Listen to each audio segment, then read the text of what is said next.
شروع کرتا ہوں اللہ کے نام سے جو بڑا مہربان نہایت رحم والا ہے۔ حضرت سلیمان بن داؤد علیہ السلام نے اللہ تعالیٰ کی بارگاہ میں اپنے ہاتھ بلند کر کے دعا مانگی تھی، جس دعا کا ذکر اللہ تعالیٰ نے قرآن مجید کی سورہ سواد کی آیت نمبر 35 میں کیا ہے۔ ترجمہ: بولا، اے میرے رب، مجھے معاف کر دے اور مجھے ایسی سلطنت بخش کہ میرے بعد کسی کے مناسب نہ ہو، بے شک تو بڑا بخشنے والا ہے۔ حضرت سلیمان علیہ السلام کی دعا کو اللہ تعالیٰ نے قبول کرتے ہوئے آپ علیہ السلام کو وسیع و عریض حکومت و سلطنت کا مالک بنا دیا۔ اللہ تعالیٰ نے حضرت سلیمان علیہ السلام کو ایک انگوٹھی عطا کی ہوئی تھی، جس کے ذریعے کائنات کی تمام چیزیں، انسان، جن، چرند پرند اور ہوا آپ علیہ السلام کے تابع تھیں۔ ایک بار حضرت سلیمان علیہ السلام اپنے تخت پر بیٹھ کر دنیا کی سیر کر رہے تھے۔ آپ علیہ السلام کی نظر ایک غریب اور لاچار عورت پر پڑی۔ اس عورت کے کپڑے پھٹے ہوئے تھے، وہ عورت دیکھنے میں بھی بدصورت دکھائی دے رہی تھی۔ حضرت سلیمان علیہ السلام نے اس عورت کو دیکھ کر کہا کہ یہ عورت کتنی بدصورت اور غریب ہے، اس عورت سے کوئی مرد بھی شادی کرنے کے لیے تیار نہیں ہوگا۔ حضرت سلیمان علیہ السلام کی زبان پر یہ الفاظ آنے ہی تھے کہ اللہ تعالیٰ کے حکم سے حضرت سلیمان علیہ السلام کی انگوٹھی صحرا میں گر کر غائب ہو گئی۔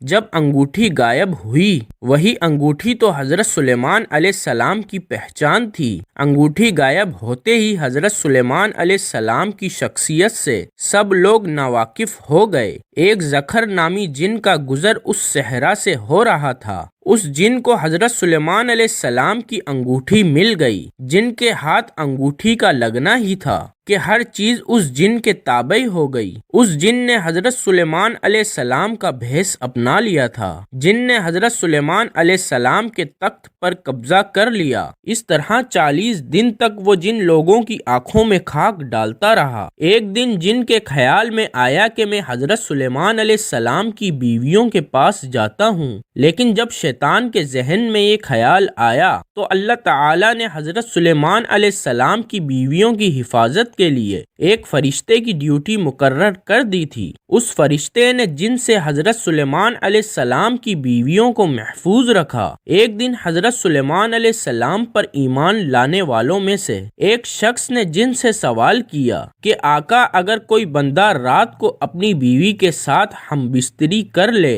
اور صبح سورج نکلنے تک غسل نہ کرے تو ایسا کرنے میں کوئی حرج تو نہیں ہے؟ جن نے جواب دیا کہ نہیں، کوئی حرج نہیں ہے۔ جن کا جواب سن کر اس بندے کو یقین ہو گیا یہ حضرت سلیمان علیہ السلام نہیں ہیں۔ جن کا جواب سنتے ہی اس بندے نے چیخ و پکار کرنا شروع کر دی کہ یہ ہمارے نبی حضرت سلیمان علیہ السلام نہیں ہیں، یہ کوئی جعلی بندہ ہے۔ اس جن نے 40 دن تک حضرت سلیمان علیہ السلام کے تخت پر حکومت کی۔ دوسری طرف حضرت سلیمان علیہ السلام جس چیز کو بھی حکم جاری کرتے تھے تو کوئی بھی چیز حضرت سلیمان علیہ السلام کا حکم ماننے کو تیار ہی نہ تھی۔ حضرت سلیمان علیہ السلام یہ سب کچھ دیکھ کر بہت ہی حیران ہو رہے تھے۔ حضرت سلیمان علیہ السلام کے ذہن میں آیا کہ اللہ تعالیٰ اپنی مخلوق سے بے پناہ محبت کرتا ہے۔ میں جب اپنے تخت پر بیٹھ کر سیر کر رہا تھا، میں نے ایک عورت کو دیکھ کر یہ بات کہی تھی۔ مجھے لگتا ہے کہ اس عورت کو ایسا کہنا اللہ تعالیٰ کو پسند نہیں آیا ہے۔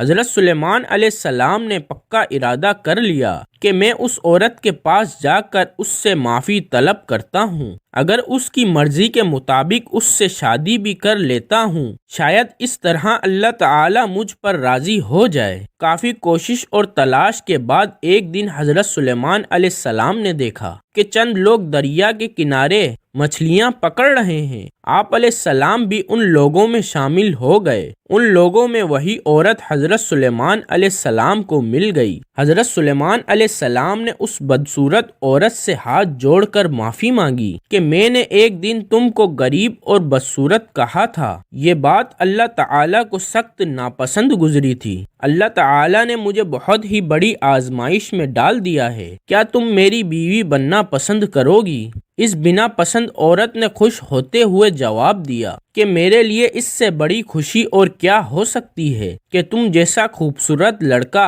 میرے سے نکاح کر لے۔ حضرت سلیمان علیہ السلام نے اس عورت سے شادی کی۔ ایک دن حضرت سلیمان علیہ السلام مچھلیوں کا شکار کر کے 2 مچھلیاں گھر لائے تھے۔ ان مچھلیوں میں سے ایک مچھلی کی چمک دمک بہت زیادہ تھی۔ حضرت سلیمان علیہ السلام نے اس مچھلی کا پیٹ کھولا تو حضرت سلیمان علیہ السلام کو اپنی کھوئی ہوئی انگوٹھی اس مچھلی کے پیٹ سے مل گئی۔ انگوٹھی انگلی میں ڈالتے ہی حضرت سلیمان علیہ السلام کی چھینی ہوئی سلطنت اور حکومت واپس آ گئی۔ آپ علیہ السلام اپنے تخت پر بیٹھ کر لوگوں سے فرمانے لگے، یہ سب اللہ تعالیٰ کی طرف سے آزمائش تھی۔ حضرت سلیمان علیہ السلام نے جنوں کو حکم دیا کہ اس جن کو گرفتار کر کے لاؤ جس کو میری انگوٹھی ملی تھی۔ جب اس جن کو گرفتار کر کے لایا گیا تو حضرت سلیمان علیہ السلام نے اس جن کو ایک لوہے کے ڈبے میں بند کر کے اپنی مہر لگا کر سمندر میں بہا دیا تھا۔ قیامت تک وہ جن سمندر میں قید ہی رہے گا۔ پیارے بھائیوں، کبھی بھی کسی انسان کو اپنے سے کمتر نہ سمجھو۔ اللہ تعالیٰ نے دنیا میں کوئی بھی چیز بے مقصد نہیں بنائی ہے۔